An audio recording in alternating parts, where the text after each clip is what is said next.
All right, another question from the interwebs. Is muscle confusion good for training or not productive if you're training for a particular sport? So, if you want to look at what a successful training program is, or what it should be built on, it should be built on something called strategic variation, not something called muscle confusion, which was really coined to just sell you on a product. And in my opinion, anything that is confused can't be on a clear path and therefore can't achieve a clear goal. So muscle confusion doesn't really make sense to me. You should be able to use a core group of key exercises, which you rotate through several phases of training, not random, haphazard, fad, guesswork programming. Instead, have an overall plan with a specific purpose.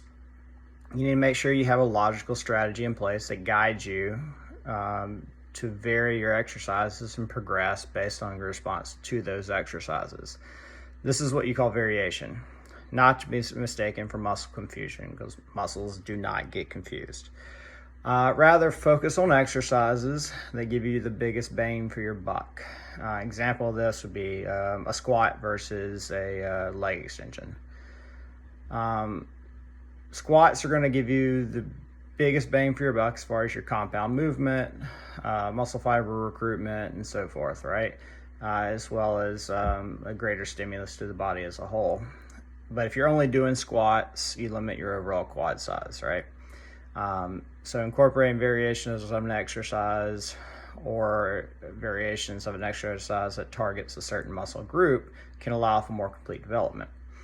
Furthermore, research does show that even at equivalent training volumes, using multiple exercises is more effective than a single exercise at stimulating the muscle.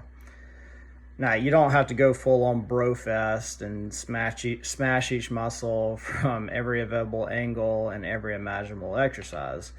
But you incorporate this into your training program in a smart way. So how do you do this? You want to achieve this over a medium to long term range, not just 1 or 2 sessions. So you want to think big picture. So while variety within a single week is good, thinking big picture and varying exercises over multiple phases of training is where the real magic happens, right? So you really think about it, real training is boring. Real training is being very, very consistent over a long period of time. Super boring. It's not fun, but it produces results. So you want to think about consistency within each block of training being the key to improving your potential. So if you break down the life cycle of a program, it goes like this. Number one, you introduce a new movement into the program. This creates a novel stimulus to the body. Over the next few weeks, you gain strength and neural efficiency in that movement. Then as you adapt, the efficiency becomes maximized and strength gains slow down or start to plateau. Once efficiency is maximized and the stimulus decreases, fatigue increases in relation to those factors. Thus, once we reach a plateau where progress slows down dramatically, your return on investment for that particular exercise diminishes while fatigue generated from performance is increasing. So because of this, you'd be best served to change that exercise to provide a novel and effective muscle building stimulus while also improving your chances of avoiding of injury. So to some extent, variety is the spice of life when it comes to smart muscle building and movement potential. Now, it does take time for you to optimize form on complex compound movements, and also takes time for your body to adapt to novel stimulus. So this isn't on a scale of a few days or even weeks, but rather several months. So my personal preference is to retain these big foundational exercises for 12 to 16 weeks on average and provide a novel stimulus to the muscle and keep your training interesting. Rotate every accessory exercises every 4 to 6 weeks, right? So these little mini blocks as compared to the bigger blocks of your primary movements. So you just want to make sure you plan this out. It's all based on what your end goal is.